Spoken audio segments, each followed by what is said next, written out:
பெரிய கிளாப் உங்களுக்கு. சூப்பரா பண்றீங்க. ஏன்னா இது உங்க ஆட்சின்னு நினைச்சு பண்ணிட்டு இருக்கீங்களா இல்ல ஆட்சியில இல்லைனாலும் நம்ம மக்களுக்கு நல்லது பண்ணணும்னு நினைச்சு பண்ணிட்டு இருக்கீங்களான்னு எனக்கு தெரியல.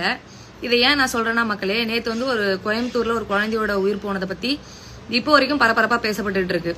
நேத்து நைட்டு சென்னையில 9 வயசு பெண் பிள்ளைய காணோம்னு கம்ப்ளைண்ட் ஃபைல் பண்ணிருக்காங்க. இப்ப வரைக்கும் அந்த குழந்தைய தேடிட்டு தான் இருக்காங்க, இன்னும் கிடைக்கல. ஆனா கம்ப்ளைண்ட் எடுத்து அதுக்கான ப்ராசஸ் என்னவோ அது போயிட்டு தான் இருக்கு.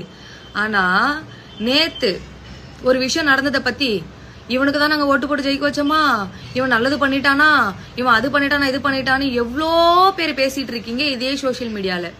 என்ன நேத்து அந்த குழந்தையோட உயிர் பறி போச்சுல, அந்த 2 ஆள்ல ஒருத்தனோட போட்டோ லீக் ஆயிருக்கு. என்னன்னு லீக் ஆயிருக்கு? பக்கா டிஎம்கே காரன். என்ன பதில் சொல்லுவீங்க? என்ன காசு கொடுத்து இப்படி குழந்தைங்க உயிரெல்லாம் வாங்கி ஆட்சி அமைக்கணும்னு நினைக்கிறீங்களே, வெக்கமா இல்ல?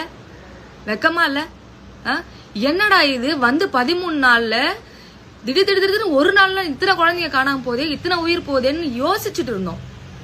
ஆனா அது எல்லாத்துக்கும் காரணம் நீங்களா இருக்கும்னு எங்களுக்கு தெரியும்.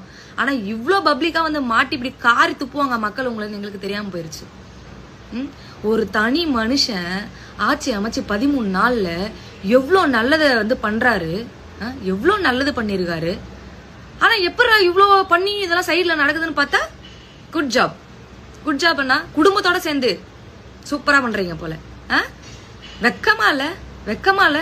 ஒரு தனி மனுஷனா இவ்வளவு தூரம் யாரோட சப்போர்ட்டும் இல்லாம உங்கள மாதிரி போய் வீட்டுக்கு பணம் கொடுத்து, மூக்குத்தி கொடுத்து, குக்கரை கொடுத்து, கொலுசை கொடுத்து ஓட்டுவாங்கல.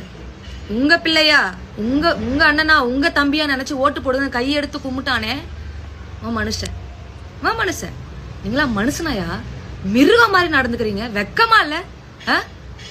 இப்படி எத்தனை குழந்தை உயிரை எடுக்கலான்னு இருக்கீங்க, எத்தனை குடும்பத்தை அழிக்கலான்னு இருக்கீங்க.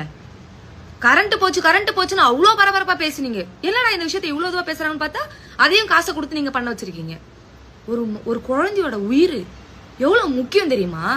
இதுல வேற வந்த 12 நாளில் 30க்கும் மேற்பட்ட கொலை, கற்பழிப்பு இதெல்லாம் நடக்குது. இதுக்கெல்லாம் நீங்க வந்து சீக்கிரம் ஆக்ஷன் எடுக்கணும், பதில சொல்லணும். கேள்வி மைக்க பிடிச்சி கேக்குறீங்களே, யூஸ் பண்ண மாட்டீங்க?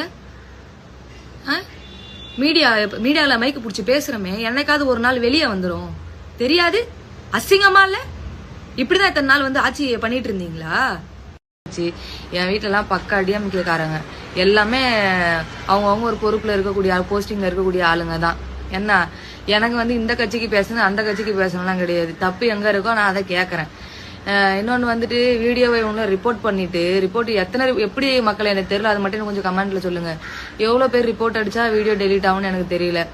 நான் இப்போ கொஞ்ச நேரம் தூங்கிட்டேன், ஏன்னா உங்களுக்கு முன்னாடியே நான் அப்டேட் பண்ணிருப்பேன். நல்லா தூங்கிட்டேன் நான். டெய்லி நான் மதியம் கொஞ்சம் தூங்கிடுவேன்னு வச்சுக்கோங்களேன். அது இல்லாம கொஞ்சம் காலைல எழுந்துட்டேன், அதனால சீக்கிரமா தூங்கிட்டேன். தூங்கி எழுந்து வந்து நெட் ஆன் பண்றேன், வி ஆர் ரிமூவ் த வீடியோன்னு மெட்டா காமிக்குது. நான் அதை கண்டுக்கல, சரி ஏதோ ஒரு வீடியோ வந்துட்டு விட்டுட்டேன் நான்.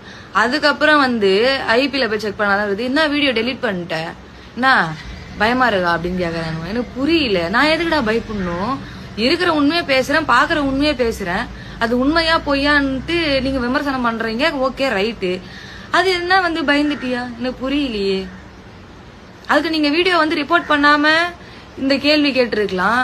என்னை பத்தி நீங்க வந்து அகெயின்ஸ்டா வீடியோ போட்டிருக்கலாம். நீ எல்லாத்தையும் பண்ணிப்புட்டு வந்து பேசுறீங்களே, என்ன காரணம், எப்படி காரணம் புரியல எனக்கு.